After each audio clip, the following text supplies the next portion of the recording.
say about your team's grit tonight? Yeah, grit was high. Energy and effort was great. Great bounce back game from the last one. Guys are playing hard. There's a lot of trust, a lot of leadership when you talk about Clay and Kai. And so a lot of people chipped in. Marshall makes a big two. I thought the guys did a really good job on Steph, trying to make it tough. He's going to score. And then when they took the lead, I thought the group stayed together. And Kai certainly showed a lot of will, especially down the stretch. It was almost like he wasn't going to let you guys lose. Yeah, I thought his will was high. I thought, just understanding the game, we're scrapping for a rebound. And I thought, again, that play reminded me of Philly when he got the charge against Embiid and put us in a position to win that game, and we just didn't close the door. Tonight, guys executed. We, understand that Kai's going to get hit late in the game, and we trust it. And I thought Kessler did a great job of finding Marshall. He was wide open, could have shot the three, but he decided to drive it and get closer and makes a big two. So just understanding what the play is calling for and guys being able to respond. What does it just say about Kyrie that obviously he has that offensive load to carry, but he's willing to stand in there and take a charge with 17 seconds left? Yeah, he's doing everything to help the team win. Defensively, again, we kept them under 40 minutes there. So just understanding, his intent offensively is at a high, but his defense of being able to come up with steals and then also just the big charge there at the end. With Max, I think it was fourth or fifth game, and you're already, I know options are limited, but 40 minutes, what does it say that, this quickly you've just have complete trust in him? Well, he's doing the right thing on both ends, defensively and offensively.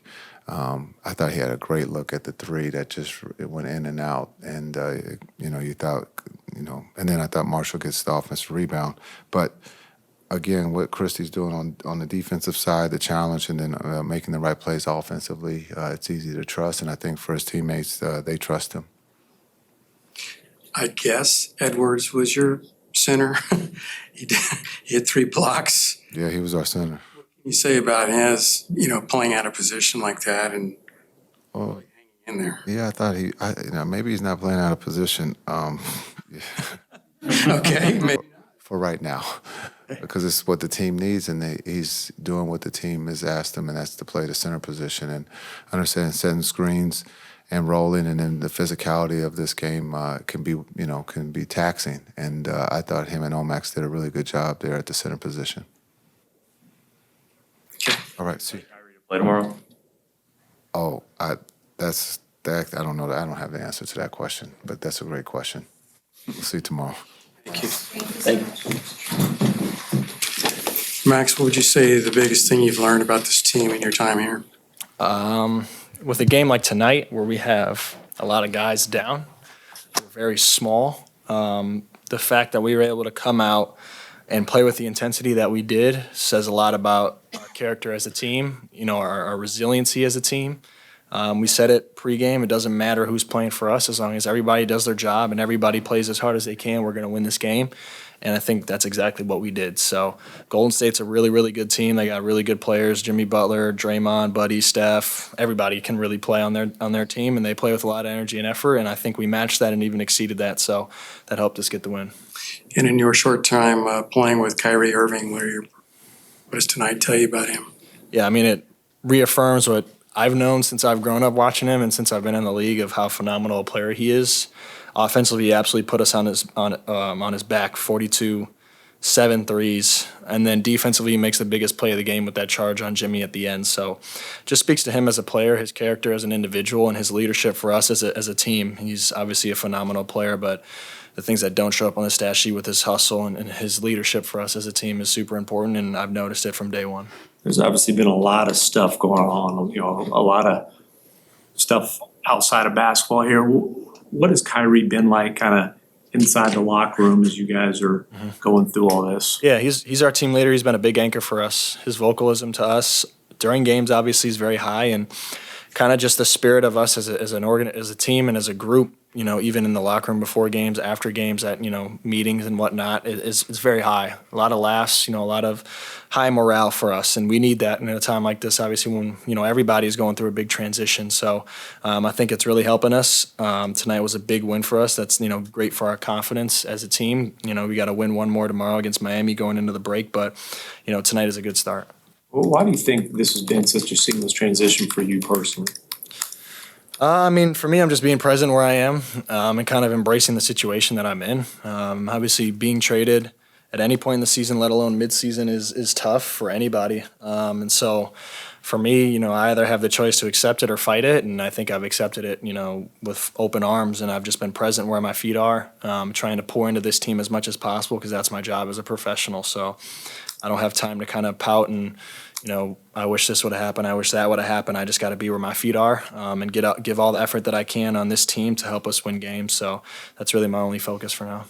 It crossed your mind at all that, this team was built to be one of the biggest in the NBA and there's kind of no choice but to play small right now? Yeah. We, like you said, we have no choice. We have no bigs, basically. Live is out, AD's out, Gaff is out. That's 3 centers, 3 big shot blockers, 3 big anchors to our defense that are out. So for us as a team, when we're playing small, it's on us, obviously, clearly, to play with as much effort as we can, and that's kind of what defense is all about. There's some strategy in X's and O's, but if we play with effort, it'll clean up a lot of our mistakes. And I think that we did that tonight. We came up with a big steal at the end. We came up with Kyrie had a big play, at the end of the game as well with the charge. So that just kind of shows, our effort and intensity and our grit throughout the game that kind of led to that moment. Max, what have your biggest takeaways been through your first 5 games with this team? Again, like a win like tonight, it's our resiliency and our grit and our effort as a team. That goes a long way for any team that's trying to win at a high level. That needs to be a baseline for us. So I think that's a big takeaway for us. And I think the camaraderie with everybody in the group as well is very, very great in my opinion. I think it helps, like I said earlier, with the transition that obviously everybody's going through. We got guys that are hurt. Being able to have a high spirit, high camaraderie is important for us to be able to put forth that effort to win games. So, overall, I think this is a really good team, obviously from a X's and O standpoint, but, the camaraderie and the way that we band together as a group is also very high, and that's important. What does it just say when Kyrie, the guy who's carrying the majority of the offensive load, is willing to step in there and take it? Yeah, it speaks, like I said, it speaks to his character as a player and obviously as a human as well. He cares more than himself. He's very selfless. You see that in his leadership and his vocalism to us as a team. And then in a play like that, willing to sacrifice his body, being able to make a winning play for us, really, obviously probably one of the biggest winning plays of the game. Obviously, he had 42 points, but we don't win that game if he's not there to take that charge. Maybe Jimmy lays it up and we go into overtime, and who knows with that. But he was there, took the charge, gave us an opportunity to seal the game, and we did that with good execution down the stretch.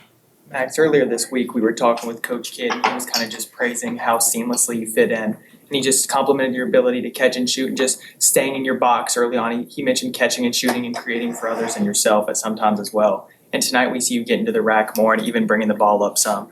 Could you just talk about Coach Kidd's trust in you so far, and what do you think is kind of next for you as you get more used to the Mavs? Yeah, having a coach that'll trust you like that is super important. I think JJ did that with me even in LA, and Coach Kidd even here too. 2 coaches that have believed in me have helped me kind of take a leap sort of in my game. I think this season it's helped me take a couple steps forward. Obviously, I have so much more work to do, but just the confidence level that I have from 2 coaches this year that have really, really believed in me and put me in positions, where I can learn and grow. In some positions I haven't been in before, even on a night like tonight, obviously I'm handling the ball more than I usually do ever in an NBA game, let alone down the stretch as well, with pressure. So those are good learning experiences for me, and Coach Kidd is, willing and trusting me enough to put me in those situations. So it means a lot to me as a player, and something that I want to continue to improve on.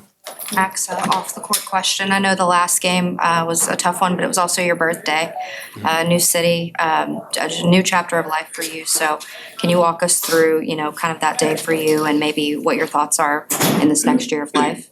Yeah, it was really just another day for my birthday, to be honest, because we had a game, like you said. So we didn't do anything special on that day, but a day prior, I went to dinner with some family and friends. Obviously, like you said, it's a new city, but I have some people out here that I'm familiar with, and they've helped me too with the transition. Some things that you guys don't see, they're able to kind of help me out, free flowing into the city and kind of take me to some spots and whatnot. So my birthday wasn't technically celebrated on my birthday. We had some things that were done before, but Yeah, I mean, obviously, like you said, for this next year of life, I'm just trying to continue to grow as an individual. As a basketball player, that'd be great, but obviously, I think off the court and who I am as a human being is much more important than as a basketball player. So, yeah. How do you think the team chemistry is going just a few days in? Yeah, it's been great. I think, like I said earlier, this is a time of transition for everybody, especially in our organization. So everybody's banding together. We're all leaning on each other to try and win as many games as possible. It's a new transition, obviously, on the floor for sure. When you lose someone of that caliber like Luka, the game is going to change for you. So us banding together and just playing as hard as we can is what's important for us, and we'll kind of figure everything out as we go. Max, what are your overall early impressions with playing with Najee Marshall and then his floater? He had 5 made shots tonight. I think every single one of it's like a contested floater. It's like kind of unorthodox, but it's extremely effective. Yeah, he plays really hard, and he's also kind of a great leader on the floor too. He's very communicative. He's very talkative in a good way. We need as much communication as we can as basketball players on the floor, and his energy and effort, and he makes big plays down the stretch, like you said. He has a big floater to kind of put us up too there at the end, and he plays really, really hard. He plays a lot of intensity on both sides of the ball, and you always want someone like that on your team. So I appreciate him. He's kind of taken me in as well, kind of helped me out just kind of with my transition and been very vocal with me too. So, he's a great teammate for sure. Appreciate it. Talk about how important it was to spend some time with the fans after the game. You lost your shirt, you lost your shoes. But just talk about what that meant. Anytime you're in a game like tonight and you're looking for that energy, you could look into the crowd, to our fans, and you could drive yourself off that or, get amplified, electrified off of that energy that's in the crowd. And it makes a big difference for us. In our home, our home stadium, we got to protect it. Our arena, we got to protect it. And I feel like our fans know that. We're obviously dealing with something unique, but at the same time, we have to put our best foot forward. So I'm grateful that we all get to, make the big picture, as they say. Just keep the main thing, and just enjoy the fruits of our labor, preparing, going out there and trying to put up a good product for our fans and win games. That's what it's about. But we obviously feel for the fans too. They give us a lot of energy. So just a delicate balancing act. Through the charge play there and how you saw that. You think it was a block or a charge? Obviously, it was charge. Thank you. You're a Mavs fan. Appreciate you. Thank you, brother. No, it was just, I guess, right, man. And fortunate enough to get that call to go our way. I saw he was about to try to do an overhead swivel coming across the lane. Remember, when you go back and watch it, you could put my words on it. Just, he's coming across the lane. They got into a switch. Switched on Jimmy. I was below the free throw line, and he came down with a full head of speed or steam, and I just tried to get in his way and make him make a decision that probably wasn't comfortable. But he's a great player, and again, I'm fortunate enough to get the call to go our way and be in the right positioning and sacrifice myself for the greater good of the team. Do you think that you learn more from a team? You've been on the high highs and you've seen the low lows. Do you learn more when it's kind of just the low lows? What do you mean? What are you referring to? Well, just The low lows? What you mean? all of your Like just losing games or just? injuries, losing games, the trade. Oh, yeah, okay. Think that you can understand the character of the people that you're dealing with when you're not at the top of the mountain? That's a good question.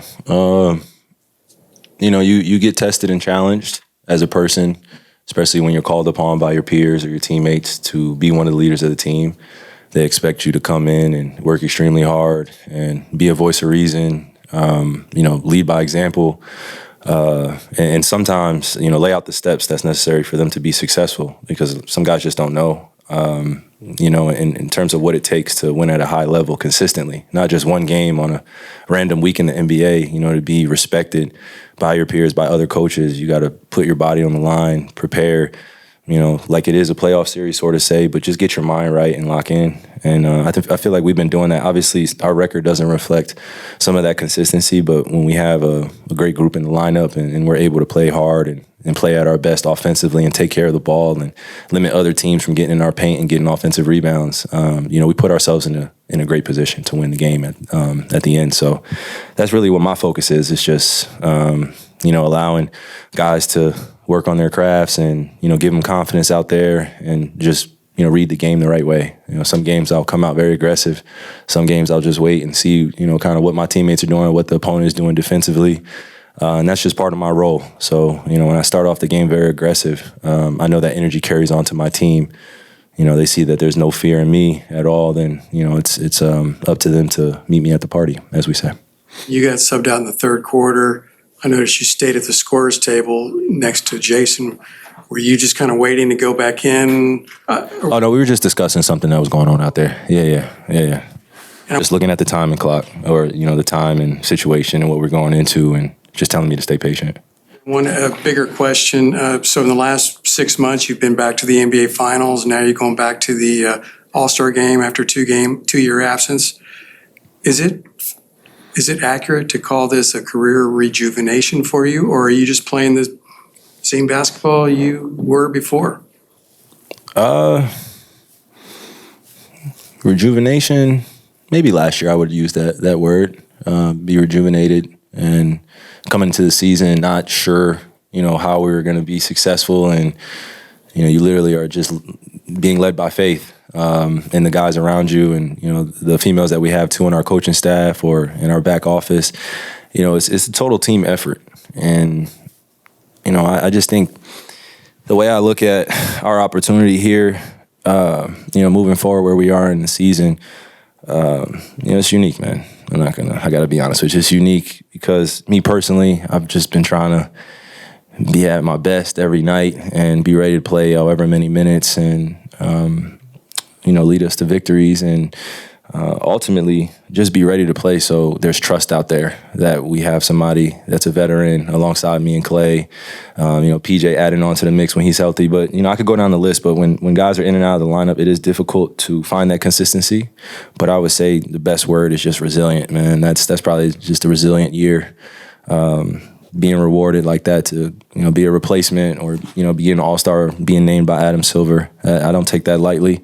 And, I felt like I was earning, my keep as well, just in this league to be respected as one of the top 24, top 25, whatever, top 26 players in the league or in the world. So, yeah, just being resilient and ultimately being willing to sacrifice some of my game to see others shine. And I think that's what's been enjoyable about this aspect of my career now is, I was known as, kind of like the shoot first guard, lead guard, and sometimes I couldn't see to the corner. Sometimes I would come out in games and, I would be kind of up and down, and I had to take that accountability on myself and look myself in the mirror and, set a better example for not just my teammates, but for the youth too.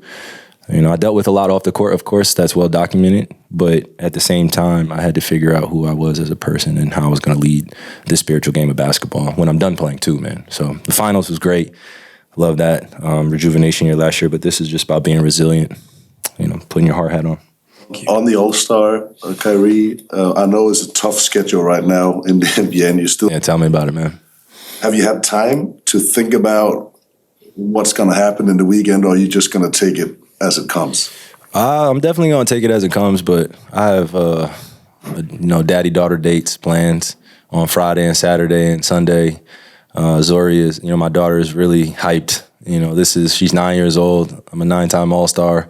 I was talking to her earlier on the phone and just asking her, like, do you remember your first All-Star game? She was a little baby, and now that she's 9, she's able to, have these memories be etched in her brain a little bit better, and she gets to meet some of the WNBA players, NBA players that'll be there during the weekend and the coaches. And I just told her this is like our Super Bowl for basketball. Everybody comes in, we all talk about the game, but then, we all meet and have good time and break bread. And, I'm just excited to have her be around the other kids as well, because it is a kids' weekend. It's about the All-Stars, but, I'm going to enjoy my time with her too and my sons too.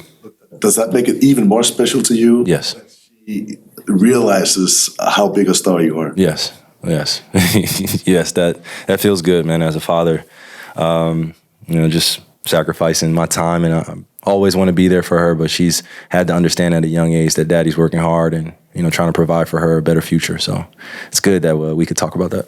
When you cap a performance like this, taking a charge, what kind of message do you think that kind of sends to the guys in the locker room?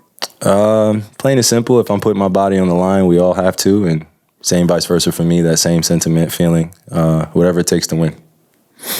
Could you walk us through that stretch in the second half when you hit, I think it was 3 threes in a row and the crowd erupts? And so what goes into your mindset when you're pulling up super deep threes like that and you just see the crowd erupt? What's going through your head through those moments? Man, it's like a rush of emotions just come over. You almost get into that zone where, you're just trying to find the basketball, get a little bit of space and then launch it, and obviously your fundamentals are followed by that. Make sure you have your basketball in the shot pocket.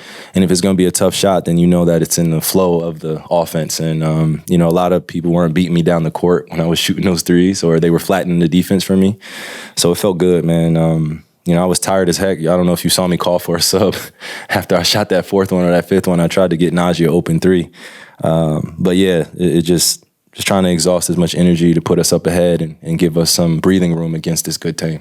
Kyrie, speaking of deep threes, how much fun is it to just consistently go up against Steph? And you guys have gone up against each other so much over the years. Just how much fun is it to go up against him? That's incredible, man. I've gone on record saying that's the guy for us as point guards that, outside of Magic and Isaiah Thomas, Steph has etched himself as one of the most legendary players of all time. And for me, that's me just testing my game against him. And knowing when you're going against the best of the best, you want to play well. We know each other's games very well, a lot of matchups. But at the same time, some of the things that he's accomplished, I'm still trying to accomplish, to be a multi-time, championship winner in our league. It's the toughest thing to do. He's an MVP of our league, 2-time. So that's really the barometer at times where you can look and stay motivated as a peer of his, and no jealousy or any hate, just straight competition and being willing to admit when someone else is great, and you're taking things from their game, they're taking things from your game, and it's a mutual respect. That's how I feel about it. Over these first 5 games in February, you've played 40 minutes every single night. I wanted to ask you, how is your body responding? What are the challenges of that? And then specifically, how is your back doing with this heavy workload? Oh, you asked about my back? No, my back is fine, man. Hold on. Don't put that in the air now. Hold on. Don't. No, my back. It's all. No, my back is fine now, man. No, I appreciate it. This comes with the job, man. This is a responsibility. These moments that I prepared for, starting the summertime, and it's definitely a tall task to be ready to play 40+ minutes. But at the same time, some of my predecessors have done it before me and just led their team with everything and just left it all out there on the floor. And I see no difference over here. Hi, a non-basketball question. You mentioned the daddy-daughter dates with your daughter. I'm biased because my dad is clearly a girl dad as well. What is something you've learned from your 9-year-old daughter? One thing? One thing? I would say just giving, I've been, talking a lot about grace. Just understanding that some of the things that I struggled with as a kid, when you see your child dealing with tough moments like that, you start to see yourself in them. And the goal is to make sure that they have better tools, better resources to navigate. And that's my position now as a father. Now that she's getting older, she's a young lady in this world that needs protection, that needs to be affirmed that she is doing the right things every day, putting herself first, taking school serious, being a good, kind person to others, but also being willing to tell people, what it is, especially as a female in today's world. So I try my best to empower her, be there for her, show up for her. And she's just taught me how to be patient and just give myself more grace and, stop worrying so much. It's just, as a parent, you always worry like what your kids are doing. So just like, Dad, I got this, even though you're 9, I'm like, but I'm still protecting you though. Like, you're not, you're right here underneath, So I'm just grateful for that aspect that we've been able to grow as father-daughter over time, especially being in this tough NBA job where, you got practices, games, traveling, so having my daughter be a part of that now at a different point feels good.